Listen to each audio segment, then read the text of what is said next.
हम लोग श्रीमद् भगवद गीता के 8वें अध्याय के पुनरावलोकन को देख रहे हैं।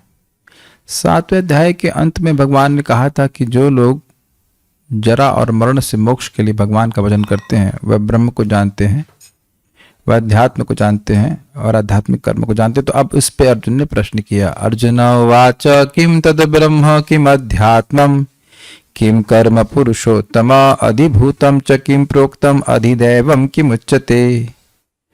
तो अर्जुन ने कहा कि पहला गिनते जाएगा प्रश्न है ब्रह्म तद ब्रह्म किम, वह ब्रह्म क्या है। किम अध्यात्मम, वह अध्यात्म क्या है। किम कर्मा पुरुषोत्तम, हे पुरुषोत्तम वह कर्म क्या है। अधिभूतम च किम प्रोक्तम, अधिभूत को किसको कहा जाता है। अधिदैवम किम उच्यते, अधिदैव किसको कहा जाता है। ये 5 श्लोक यहाँ पे हैं, 5 प्रश्न हैं। अधियज्ञ कथम कोत्र देहस्मिन् मधुसूदना प्रयाण काले च कथम ज्ञेयोऽसि नियतात्मभि। अधियज्ञ कथम अर्थात किस प्रकार से, को अत्र कहां, अस्मिन् देहे इस देह में रहता है हे मधुसूदन। 6ठा प्रश्न प्रयाण काले च कथम ज्ञेयोऽसि नियतात्मभि, जो नियतात्म भी हैं, अपने इंद्रियों को संयमित किए हुए, अपने मन बुद्धि और इंद्रियों को संयमित किए हुए, ऐसे व्यक्ति कथम अर्थात किस उपाय से प्रयाण काले अर्थात शरीर छोड़ने के समय में ज्ञेयोऽसि आपको जान पाएंगे। तो ये हो गया 7वां प्रश्न। इस पर भगवान बोले श्री भगवान उवाच अक्षरम ब्रह्म परमं स्वभावो अध्यात्म उच्यते भूत भावोद्भव करो विसर्ग कर्म संगितः। श्री भगवान ने कहा अक्षरम ब्रह्म परमम, उसको जीवात्मा को ब्रह्म कहा जाता है जो अक्षर है अर्थात अविनाशी है। परमम मतलब जो प्रकृति के परे है। उस जीवात्मा के स्वभाव को अध्यात्म कहा जाता है। स्वभाव का अर्थ है बद्ध प्रकृति, जो जीवात्मा की एक विशेष प्रकार की प्रकृति बन जाती है, स्वभाव बन जाता है। गुणों के संपर्क के द्वारा अनादिकाल से वह कर्म करता जा रहा है और उसके कारण से विशेष प्रकार के गुणों का संग करता है, तो वैसा उसका स्वभाव बन जाता है, तो उसको अध्यात्म कहा जाता है। भूत भाव उद्भव करो विसर्ग कर्म संगितः, जीवों के भाव अर्थात विभिन्न प्रकार के भाव यानी कि देवता, मनुष्य और जानवर आदि ये जितना भी योनियां हैं उनको उद्भव कर जो उनको प्राकट्य कराता है, ऐसे विसर्ग की सृष्टि कराता है, उसको कर्म संगित, कर्म की संज्ञा कही जाती है। कर्म के कारण ही जीवात्माओं को विभिन्न प्रकार की गतियां प्राप्त हो रही हैं। तो जिस कर्म के कारण जीवात्मा को विभिन्न प्रकार की गतियां प्राप्त हो रही हैं उसको कर्म कहा जाता है। जिस कारण से विभिन्न गतियां प्राप्त हो रही हैं उसको कर्म कहा जाता है। कितने उत्तर दे दिए भगवान ने, 1, 2 और 3 उत्तर दिए हैं। अधिभूतम क्षरो भावः पुरुषश्चाधिदैवतम अधियज्ञोहमेवात्र देहे देहभृतांबर। अधिभूतम क्षरो भाव, जिसका क्षर भाव है अर्थात नाशवांश भाव अर्थात ये शरीर, उसको अधिभूत कहा जाता है। और पुरुषश्चाधिदैवतम, तो यहां पुरुष का अर्थ था विराट पुरुष। तो विराट पुरुष जो सभी देवताओं से युक्त है, सभी देवता इसके अंग हैं, उसको अधिदैव कहा जा रहा है। और अधियज्ञ अहम एव अत्र, मैं ही का क्या मतलब है, भगवान में भगवान और परमात्मा जो अधियज्ञ के रूप में हमारे शरीर में अवस्थित हैं उनमें कोई भेद नहीं है। तो कह रहा है अधियज्ञो अहम एव अत्र, इस देह में, अत्र देहे इस देह में, देह व्रतांबरा देह धारण करने वालों में सर्वश्रेष्ठ है अर्जुन। तुम यह समझो कि इस देह में, सभी के देह में मैं ही अधियज्ञ के रूप में विद्यमान हूं। अब अधियज्ञ का मतलब क्या हुआ, यज्ञ के भोक्ता और यज्ञ के फलों के देने वाले, यानी कि यज्ञ के नियंता के रूप में भगवान विद्यमान है। कितने प्रश्न का उत्तर हो गया, 5 प्रश्न का, 6 प्रश्न का। अधिभूत का उत्तर हो गया, अधिदैव का हो गया और अधियज्ञ का हो गया। 6 प्रश्न का उत्तर हो गया। और 7वें प्रश्न का उत्तर पूरे यहां से लेकर अंत के इस अध्याय के अंत तक चलेगा कि कैसे जो व्यक्ति अपनी इंद्रियों को संयमित कर रहा है वह मृत्यु के समय आप पे आपको जान सकेगा। किस उपाय से जान पाएगा? तो कहते हैं अंत काले च मामेव स्मरण मुक्त्वा कलेवरम यह प्रयाति समद्भावम याति नास्ति अत्र संशय। तो तुमने पूछा था कि कथम गेयोसी, आपको जान पाएगा, तो भाई मुझको स्मरण के उपाय से जान पाएगा। यह बात इस श्लोक क्रमांक 5 में कह रहे हैं। अंत काले च मामेव, अंत काल में मुझको ही स्मरण मुक्त्वा कलेवरम, स्मरण करते हुए कलेवर त्यागता है, देह को त्यागता है। यह प्रयाति, जो इस प्रकार से शरीर छोड़ता है, समद भावम, वह व्यक्ति मेरे भाव अर्थात मेरी सत्ता को याति यानी प्राप्त करता है। नास्ति अत्र संशय, इसमें कोई संशय नहीं है। तो यह उपाय है भगवान की प्राप्ति का। जो हम तप कर रहे हैं उसका उद्देश्य भी यह है कि हमारा मन पवित्र हो और भगवान की स्मृति स्थिर हो। ये उद्देश्य तपस्या का। और ऐसी तपस्या जिससे भगवान में मन ना लगे, वो व्यर्थ की तपस्या है। आपका स्मरण करके भगवान का, मान लीजिए आपका स्मरण करके आपकी प्राप्ति होती है, और बाकी का, तो कहते हैं बाकी के लिए भी यही नियम है। यम यम वापि स्मरण भावम त्यजति अन्ते कलेवरम तम तमैवेति कौन्तेय सदा तद भाव भावितः।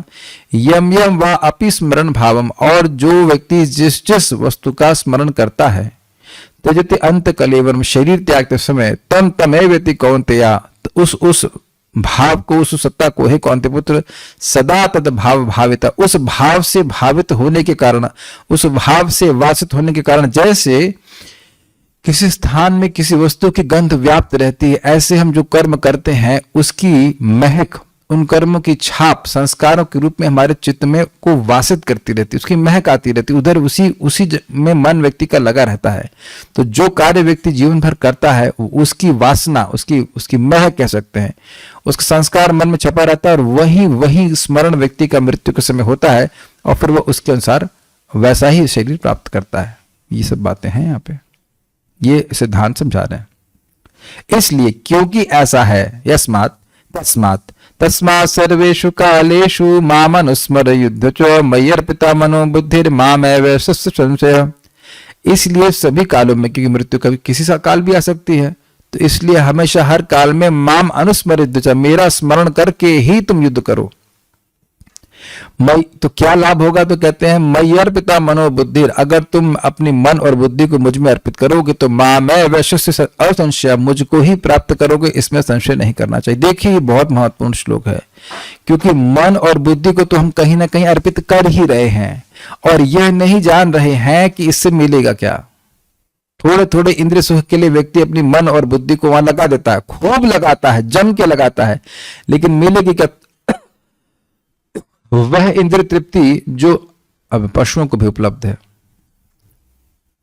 लेकिन अगर वही मन और बुद्धि हम भगवान को लगा देंगे तो उसमें भगवान कह रहे हैं कोई संशय नहीं है कि हमें भगवान की प्राप्ति होगी। अभी आप कर क्या रहे हैं? अभी आप कर क्या रहे हैं? मन और बुद्धि को भगवान में लगा रहे हैं, और इसीलिए माया आने नहीं देती। वो हजार तरह के बहाने करेगी कि अभी तुम कृष्ण में अपने, इस समय कृष्ण में अपने मन को मत लगाओ। शास्त्र सुनते हैं, पढ़ते हैं, तो क्या मन और बुद्धि नहीं लगानी पड़ती? छोड़ दीजिए अपना मन और फिर देखिए कि एक अक्षर भी समझ में आ जाए। एक भी अक्षर समझ नहीं आएगा। बुद्धि छोड़ देंगे तो पूरी बुद्धि लगाएंगे तो बात समझ में आएगी कुछ कुछ, और अगर बुद्धि बिल्कुल ही छोड़ दी तो कुछ समझ में नहीं आएगा कि यहाँ पे क्या लिखा गया है। और ये केवल यहीं की बात नहीं, कहीं की बात भी है। अखबार में मान ना पढ़िए, ऐसे पढ़ रहा, उसमें बुद्धि नहीं लगा रहा है तो व्यक्ति क्या समझेगा? कुछ भी नहीं समझेगा। Is it not? लेकिन वहां बुद्धि लगाने से मिला क्या? इस जगत में भी तो हम बुद्धि लगा लगा के कुछ कमा ही तो लेते हैं, जिसको कभी भी छोड़ना पड़ेगा, आज ही छोड़ना पड़ेगा। तो विचार करना चाहिए व्यक्ति को, और विचार करने का लाभ क्या है कि गीता पे विचार करेंगे तो ये मिलेगा, भगवान मिल जाएंगे, इसमें कोई संशय नहीं होना चाहिए। जो गीता क्लास या गीता में नहीं पढ़ रहा है उसको भी संशय है कि शायद इससे भगवान नहीं मिलेंगे।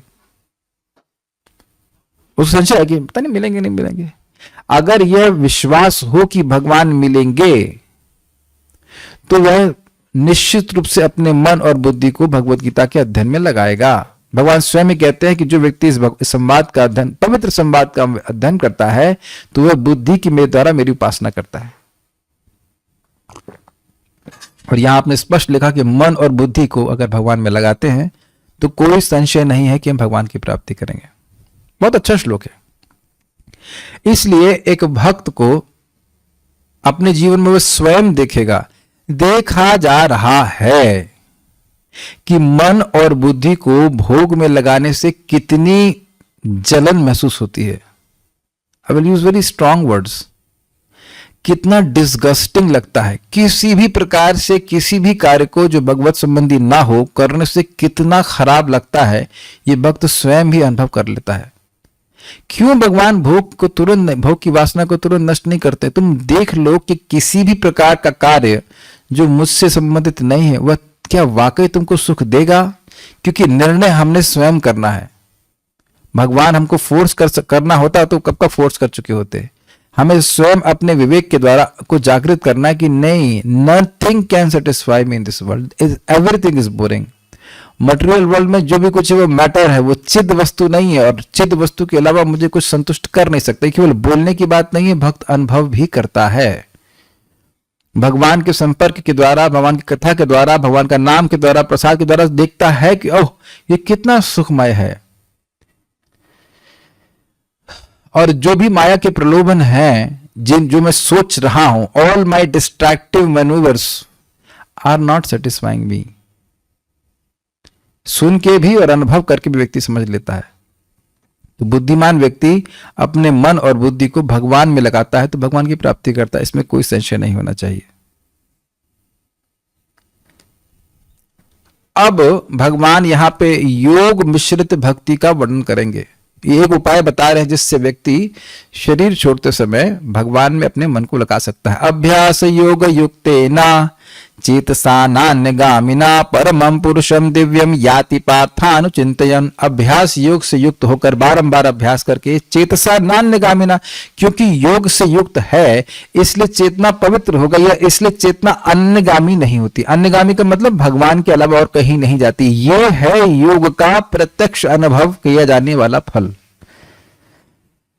वाकई अगर योग का अभ्यास कर रहा है तो उसका मन पवित्र होगा और वह भगवान में जाने की जो सहज प्रवृत्ति है उसको वह वापस धारण कर लेगा।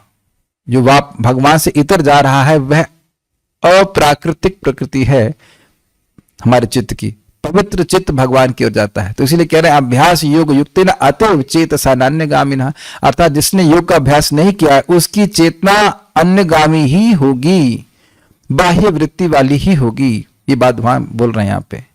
ऐसी चेतना से परमम पुरुषम दिव्यम, परम पुरुष जो दिव्य हैं उनकी अनुचिंतन करते हुए, बार बार स्मरण करते हुए हे पार्थ याति, वो जाता है, शरीर छोड़ता है। किस पुरुष का किस प्रकार से स्मरण करना चाहिए? तो कह रहे हैं कविम पुराणम अनुशासितारम अणोर अणीयास्म समनुस्मृद्य सर्वस्य धातारमचिंत रूपम आदित्य वर्णम तमसः परस्तात्। भगवान का स्मरण कैसे करना चाहिए एक योगी को? तो कह रहे हैं कविम, कविम मतलब सर्वज्ञ, पुराणम, पुराणम का मतलब अनादि, अनुशासितारम और सभी के नियंता, अणोर अणीयाम और अणु से भी अणु छोटे, समनुस्मृद्य और इस प्रकार से उसका जो स्मरण करता है भगवान का, सर्वस्य धातारम सभी के वह धाता अर्थात पालक हैं, अचिंत रूप है, छोटे से छोटे हैं फिर भी सभी के पालक है, इस प्रकार से इनका अचिंत स्वरूप है। आदित्य वर्णम सूर्य के वर्ण के हैं, अर्थात सूर्य के समान वह स्वयं प्रकाशित हैं और अन्य को प्रकाश प्रदान करने वाले हैं। तमसः परस्तात् और वह प्रकृति के परे हैं। इस प्रकार से भगवान का चिंतन करना चाहिए। ऐसा करते हुए प्रयाण काल मनसा चलेना भक्त्या युक्तो योग बलेन चैव भ्रुवोर्मध्ये प्राणमावेश सम्यक सतम परम पुरुषमुपैति दिव्यम। प्रयाण काल में शरीर छोड़ते समय मनसा अचलेना अचल मन से निश्चल मन के द्वारा भक्त्या युक्तो भक्ति से युक्त होकर योग बलेन चैव जो अष्टांग योग का उसने अभ्यास किया था उसके बल के द्वारा ही भ्रुवोर मध्य प्राणमावेश सम्यक अपने भवों के मध्य में प्राण को सम्यक रूप से आवेशित करके जो व्यक्ति शरीर छोड़ता है सतम परम पुरुषम उपैति दिव्यम वह व्यक्ति उन दिव्य परम पुरुष को प्राप्त करता है। उपैति मतलब प्राप्त करता है। अब जो बात यहां पे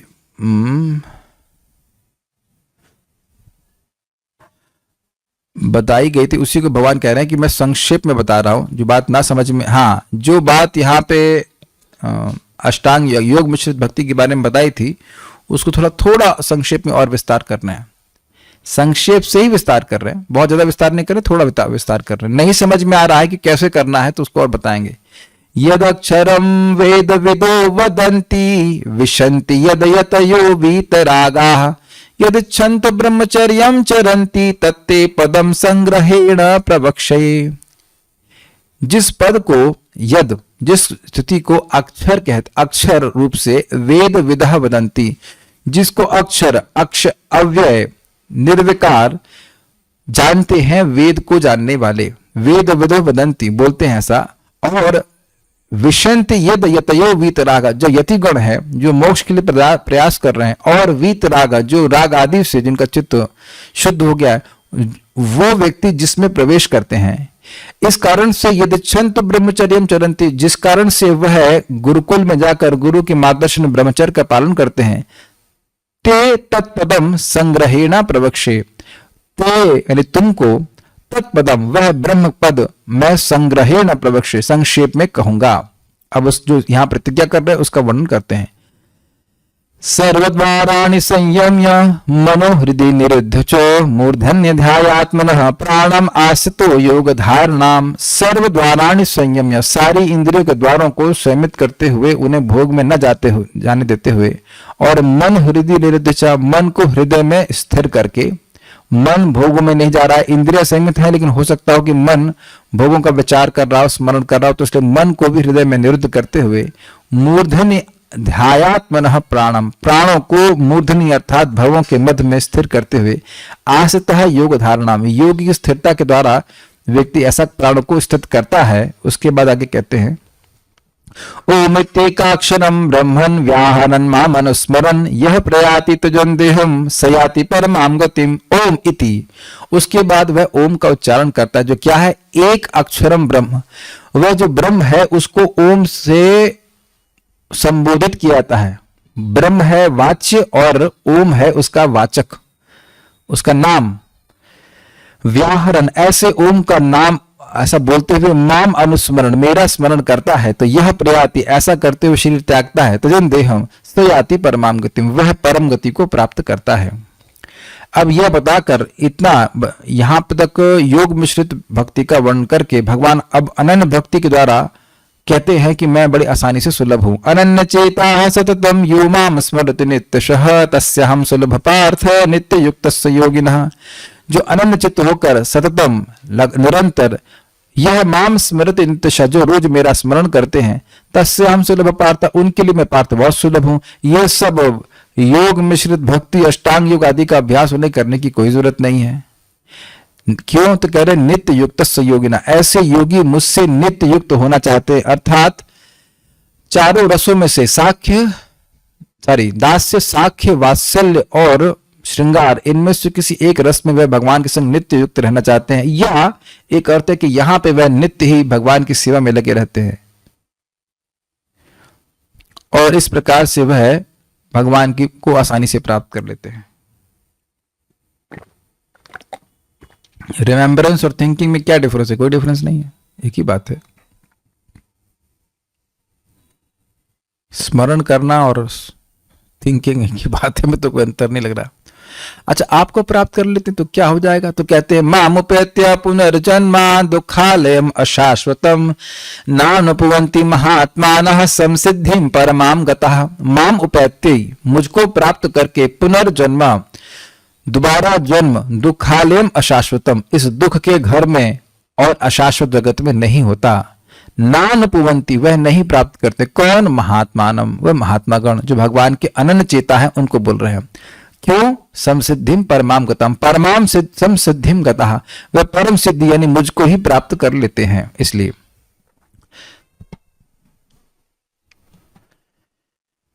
उसके बाद बता रहे हैं कि देखिए ब्रह्मलोक पर्यंत भी पुनरावर्तन होता है, इसलिए कभी नहीं सोचना चाहिए कि भगवान का धाम बाद में जाएंगे, हम यहाँ किसी ग्रह में जाके देख लेते हैं वहां लंबा जीवन है या वहां पे शाश्वत जीवन होगा, ऐसा नहीं है। आ ब्रह्म भुवना लोका पुनरावर्तिनो अर्जुना मामुपेत्य तु कौन्तेय पुनर्जन्म न विद्यते। आ ब्रह्म भुवन, ब्रह्म भुवन मतलब ब्रह्म जी का रहने का स्थान अर्थात ब्रह्मलोक। तो आ का मतलब वह ब्रह्मलोक पर्यंत जितने भी लोक हैं वह पुनरावर्तिनो अर्जुना, वह पुनरावर्तन का स्थान है। ब्रह्मलोक में जो शुद्ध भक्त हैं वह ब्रह्मा जी की परमायु के साथ भगवान के पास चले जाते हैं, लेकिन सभी लोग वहां पे शुद्ध भक्त नहीं हैं, उनका दोबारा जन्म होता है। लेकिन माम उपेत्य तो कौन्तेय, मुझको जो भी प्राप्त करता है पुनर्जन्म न विद्यते, उसका जन्म दोबारा नहीं होता है। तो ये सब सोच करके व्यक्ति को सोचना चाहिए कि भाई जब हम केवल स्मरण मात्र से भगवान की प्राप्ति कर लेते हैं और भगवान के बाद पहुंचने के बाद दोबारा जगत में नहीं आना होता, तो क्यों ना भगवान का स्मरण करें। सिंपल सी बात है। स्मरण तो किसी ना किसी कर ही रहे हैं और वह स्मरण हमको दोबारा लेके आएगा इस जगत में। लेकिन भगवान का स्मरण करने से व्यक्ति इस जगत में जन्म नहीं लेगा। एक अर्थ और लिया गया था कि वह पिछले श्लोक के हिसाब से था कि वह भगवान के संग जन्म लेगा, वह दुखालय में शाश्वत जगत में जन्म नहीं लेगा। जहां भगवान लीला कर रहे हैं वहां जन्म लेगा, लेकिन वह तो फिर आध्यात्मिक जगत हो गया ना जहां भगवान लीला कर रहे हैं। ठीक है। अब इसको क्लियर करने के लिए कि ब्रह्मा जी का लोक भी सीमित अवधि का है, वह ब्रह्मा जी की आयु को थोड़ा बता रहे हैं। सहस्त्र युग पर्यंतम अर्ह यद ब्रह्मणो विदुहु रात्रिम युग सहस्त्रांतम तेहो रात्र विदो जनाः।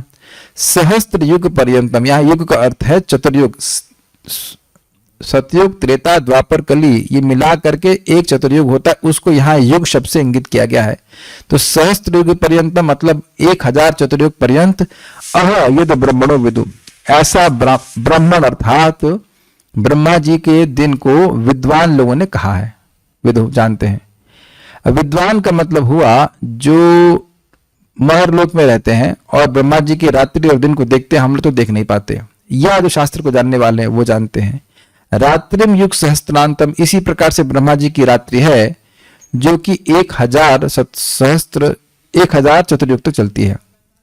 ते अहो रात्रि विदो जना, जो जानने वाले हैं, जो रात्रि और दिन को जानने वाले हैं, वास्तविक रात्रि और दिन को जानने वाले हैं, वे ऐसा जानते हैं। कहने का अर्थ है शास्त्रज्ञ लोग या जो महालोक में रहते हैं।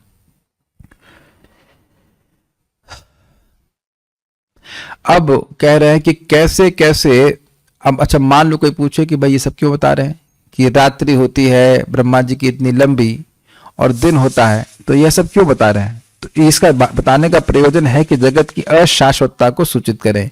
अव्यक्ताद व्यक्तयः सर्वा प्रभवन्ति हरागमे रात्रागमे प्रलीयन्ते तत्र वा व्यक्त संग के। अव्यक्तात्, अव्यक्तात् मतलब ब्रह्मा जी की जो शयन की अवस्था है, जब ब्रह्मा जी की रात्रि हो जाती है उसको अव्यक्त कह रहे हैं। उससे व्यक्तयः सर्वा, जितनी भी अभिव्यक्तियां हैं वह प्रकट होती हैं। प्रभवन्ति अहरागमे, जब ब्रह्मा जी का दिन होता है तो सारे व्यक्तियां जो अभिव्यक्त जगत है वह प्रकट हो जाते हैं। रात्रि आगमे प्रलीयन्ते, और जब ब्रह्मा जी की रात्रि आ जाती है तो वह प्रलय को प्राप्त हो जाते हैं। तत्र एव अव्यक्त संग के, जिसको अव्यक्त कहा गया है उसी अव्यक्त में ये सभी की सभी व्यक्तियां, व्यक्तिकरण यह प्रलय को प्राप्त हो जाते हैं। प्रलीयन्ते में तो प्रलय हो जाती है। अब बड़े रुचिकर बात बोल रहे हैं, कह रहे हैं कि कोई नए जीवात्मा नहीं आ रहे हैं, तुम ही लोग, ये लोग, हम सभी लोग घूम घूम कर वापस जगत में आते हैं। तो ये सब बात सुन करके व्यक्ति थोड़ा तो डिटैच होगा इस वर्ल्ड से, इस जगत से, कि भाई कुछ नई घटना नहीं हो रही, हम ही लोग घूम घूम करके वापस आ रहे हैं। जो लोग सुधरते नहीं वापस जेल को प्राप्त होते हैं। तो कहते हैं भूतग्रामः स एवायं भूत्वा भूत्वा प्रलीयते रात्रागमे वशः पार्थ प्रभवत्यः रागमे। भूतग्रामः स एव अयम, अयम स अयम एव भूतग्रामः, यही भूतों का समूह, हम सब जो जीवात्मा है उन सब का समूह, कोई नया नहीं, कोई बाहर से कुछ नया नहीं है। भूत्वा भूत्वा प्रलीयते, बारंबार प्रलय को प्राप्त होता है। हम पहली बार नहीं मरेंगे, जस्ट इन केस कोई व्यक्ति सोच रहा है तो। कई बार मर चुके हैं, कई बार प्रलय अनुभव कर चुके हैं, उसके बाद फिर अव्यक्त में प्रवेश कर जाते हैं, फिर आ जाते हैं। तो कौन सा नया घटना हो रही है? What is the learning lesson from this? Nothing is significant in our life, neither happiness neither distress. ना तो सुख महत्वपूर्ण है और ना दुख महत्वपूर्ण है। यह सुनकर के व्यक्ति सब अपने मन को स्थिर करे, महत्वपूर्ण है कि हमने हरे कृष्णा कृष्ण कृष्ण हरे हरे, हरे राम राम राम हरे हरे अभ्यास करने का प्रयास करें कि जो दुख सुख आप अनुभव कर रहे हो वह आप पर थोपे जा रहे हैं। ऑब्जर्वर के रूप में देखने का प्रयास कीजिए। हाँ, हम सब लोग परेशान होते हैं, कष्ट होने से कष्ट होता ही है, लेकिन मिजरेबल होने का ऑप्शन हमारे पास है या नहीं है? मतलब मिजरेबल हो या ना हो, ये ऑप्शन हमारे पास है। पहले से ही सेट कर दिया गया कि ये दुख भरे जाएंगे इसके शरीर में। अगर आपको लग रहा है कि किसी ने खराब बर्ताव किया, अच्छा बर्ताव किया है, अच्छा करे तो बढ़िया, कृतज्ञ रहना चाहिए, अच्छी बात है। अब बुरा करा तो इतना महत्वपूर्ण नहीं है कि हम अपना साधना छोड़ दें। ये कोई पहली बार नहीं हो रहा है, happening again and again and again and again. At least मैं तो इसी तरह से देखने का प्रयास करता हूं। ये नहीं कह रहा कि हमेशा देख पाता हूं।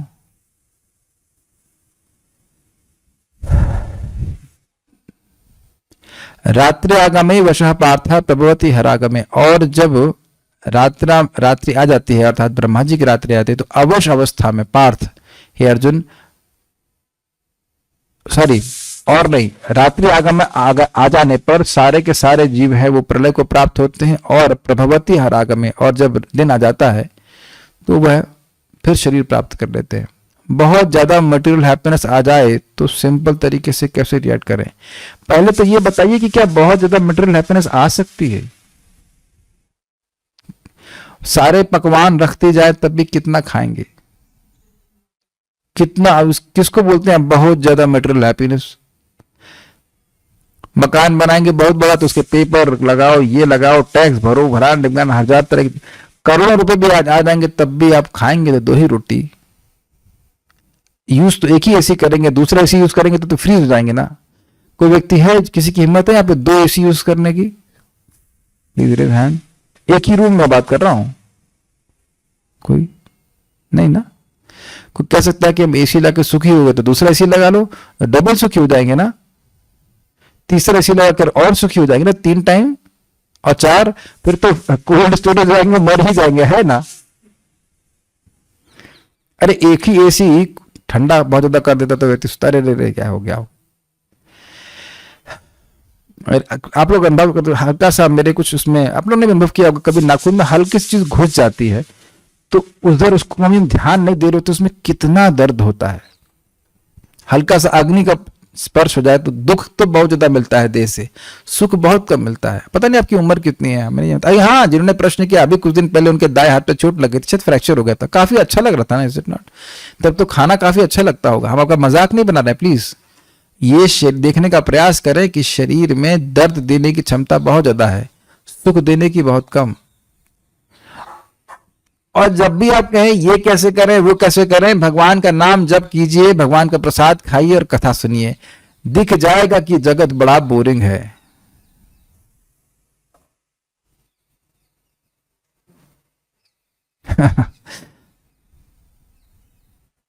कुछ चीजें मेरे हैं बहुत अच्छे रियलाइजेशन, बट मुझे संकोच होता है शेयर करने में, इसलिए हम नहीं कर रहे, जस्ट गो फॉरवर्ड। बट इतना तो दिख रहा है कि बहुत बोरिंग जगत है। अगर भगवान की क्लास ना हो, गीता क्लास ना हो, जप ना हो, व्हाट हम रहना जीना दूभर हो जाएगा। कैसे जिएंगे बताइए? सारा भोजन वोजन कर दे जाए तब भी। मैं तो अभी देख रहा हूं कि ये देह भोजन के लायक भी नहीं रह जा रहा है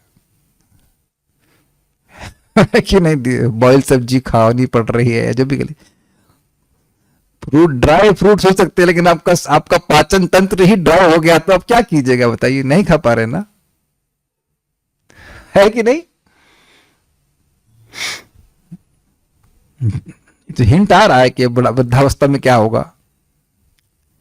एनीवे, हम खाली ये बोलना चाहते हैं कि ये कोई सृष्टि पहली बार नहीं हो रही है, कई बार हो चुकी है। चीजें हमारे कंट्रोल में है नहीं, कंट्रोल में अगर है तो भगवान की भक्ति करें, भगवान के पास एटलीस्ट जाने का प्रयास करें।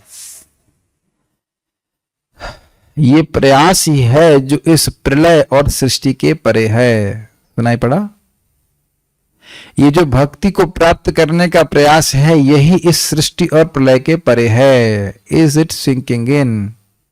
जो आप ये गीता पढ़ लिए, अब ये इस पे प्रलय और सृष्टि का कोई प्रभाव नहीं पड़ेगा। कितना हो प्रलय हो जाए, कितनी भी सृष्टि हो जाए, आपने जो गीता पढ़ी सो गीता पढ़ी, जब किया सो जब किया, उसका उस पे ही कोई प्रभाव नहीं। बाकी जो कुछ भी हमने भौतिक रूप से किया वो सब कुछ ध्वस्त कर दिया जाएगा। इस बुद्धि से ग्रहण करे काम अपना, लेकिन उसमें अब्जॉर्ब ना हो, अभिनिविष्ट ना हो कि हमको बचा लेगा। लेकिन अब यहां पे बहुत ही उत्साहपूर्वक दो बातों को बता रहे हैं कि भाई इससे परे भी एक स्थिति है वैकुंठ की, और उसको वर्णन भगवान कर रहे हैं, जो कि कभी पूर्णतः अविनाशी है। परस्तस्मातु भाव अन्यो व्यक्तो व्यक्तात् सनातनः यह सर्वेषु भूतेषु नश्यसु न विनश्यति। परस्तस्मात्, इस उस अव्यक्त अवस्था से, परस्तस्मातु भाव अन्य अव्यक्तो अव्यक्तात् सनातनः, इस अव्यक्त अवस्था से जो ब्रह्मा जी की रात्रि की अवस्था है जिसमें सभी जीव लीन हो जाते हैं, उससे भी अव्यक्त यानी उसका भी कारण स्वरूप एक पर, एक दिव्य सनातन सत्ता है। भाव मतलब सत्ता है, भगवान का धाम है, वैकुंठ धाम। यह तो सर्वेषु भूतेषु, जो इन सभी के नष्ट हो जाने पर भी, नश्यसु न विनश्यति, इन सभी जीवों के नष्ट हो जाने के बाद भी, जीवों से मेरा मतलब उनके शरीर, वह उनके नष्ट होने के बाद भी नष्ट नहीं होता। क्या कहते हैं उसको? तो कहते हैं अव्यक्तोक्षर इति उक्तस्तमाहु परमां गतिम यम प्राप्य न निवर्तन्ते तद्धाम परमं मम। अव्यक्त अक्षर इति उक्तः, उसको अव्यक्त और अक्षर इस प्रकार से कहा जाता है। तमाहु परमाम गतिम, और उसको पराम गति भी कहा जाता है। यम प्राप्य न निवर्तन्ते, उसको प्राप्त करके वापस जगत में नहीं आता। क्या है? तो कह रहे तद्धाम परमं मम, वह मेरा परम धाम है, वैकुंठ है। और इसको श्रीधर स्वामी पाद कहते हैं कि परम धाम का मतलब भगवान का परम स्वरूप। भगवान के चरणों की प्राप्ति करके व्यक्ति जगत में वापस नहीं आता है। तो कैसे मिलेगा? कैसे वो धाम मिलेगा? तो 8.14 में जो भगवान बोले उसी की पुनरावृत्ति यहां पे कह रहे हैं कि अनन्य भक्ति से वह परम पद की प्राप्ति हो जाएगी। पुरुषः स परः पार्थ भक्त्या लभ्यस्तुनन्यया यस्यान्तः स्थानि भूतानि येन सर्वम् इदं ततम्। सह परः पुरुष पार्थ, हे पार्थ वह परम पुरुष, अनन्य वह परम पुरुष, तू मतलब तो वह परम पुरुष, हे पार्थ वह परम पुरुष तो अनन्य भक्त्या लभ्यस, अनन्य भक्ति से ही प्राप्त होते हैं। और अनन्य भक्ति करना बहुत आसान है। नहीं आसान कैसे है भाई? भक्ति में आपको नया तो कुछ भी नहीं करना पड़ रहा है, जो कार्य करते आए हैं वही कार्य कर रहे हैं। बोलना, सुनना, खाना पीना, ये सब तो भगवान की भक्ति में किया जाता है कि नहीं, लेकिन केवल इसके उद्देश्य, उसके विषय को चेंज किया जा रहा है। तो कार्य तो कुछ कठिन नहीं किया जा रहा है। प्राणों को ऊपर उठाना ये तो हम रोज नहीं करते, अष्टांग योग का अभ्यास तो हम रोज नहीं करते, लेकिन बोलना, सुनना, भोजन बनाना, घर की सफाई करना, यह सब हमारी भक्ति में आ जाता है कि नहीं? इसको सिखाने की तो जरूरत है नहीं। तो यह करे, लेकिन इस तरह से करे कि भगवान उससे संतुष्ट हो, भगवान की भक्ति उसे प्राप्त हो, यह बात समझनी है। और ऐसा करता है तो वह व्यक्ति भगवान को प्राप्त कर जाता है।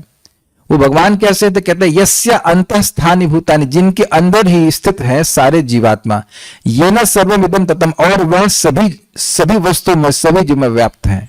इस प्रकार से भगवान की व्याख्या कर रहे हैं, वो दिव्य पुरुष है। उसके बाद भगवान कह रहे हैं कि मैं तुमको अब वह मार्ग बताऊंगा जिस मार्ग में, जिस काल में या मार्ग में शरीर छोड़ने वाला व्यक्ति या तो आता है या तो नहीं आता है। यत्र काले तो नावृत्तिम आवृत्तिम चैव योगिनः प्रयातयान्ति तम कालम वक्ष्यामि भरतर्षभ। यत्र काले तो अनावृत्तिम, जिस काल में अनावृत्ति यानी आवृत्ति नहीं होती है, आवृत्तिम चैव योगिना, और योगियों की आवृत्ति होती है। प्रयाता, ऐसे समय में शरीर छोड़ने से जब वो आवृत्ति को प्राप्त होते हैं या अनावृत्ति को प्राप्त हैं, तम कालम वक्ष्यामि भरतर्षभ, हे भरतवर्षों में श्रेष्ठ, मैं उस काल को यानी उस मार्ग को तुमको कहूंगा। अब यहाँ पे अर्ची आदि मार्ग को कह रहे हैं जिसके द्वारा व्यक्ति दोबारा जन्म नहीं लेता। अग्निर्ज्योतिरअह शुक्ला षण्मासा उत्तरायणम तत्र प्रयात गच्छन्ति ब्रह्म ब्रह्म विदो जनाः। अग्नि और ज्योति ये सूचित करता है अर्ची आदि के मार्ग को। अह मतलब दिन, शुक्ल मतलब शुक्ल पक्ष, षण्मास उत्तरायण मतलब जब सूर्य उत्तरायण में होता है तो 6 मास, इन सभी के सब समय देवताओं को जो उस काल के अभिमानी है अर्थात उस काल के नियामक है उनको सूचित करता है।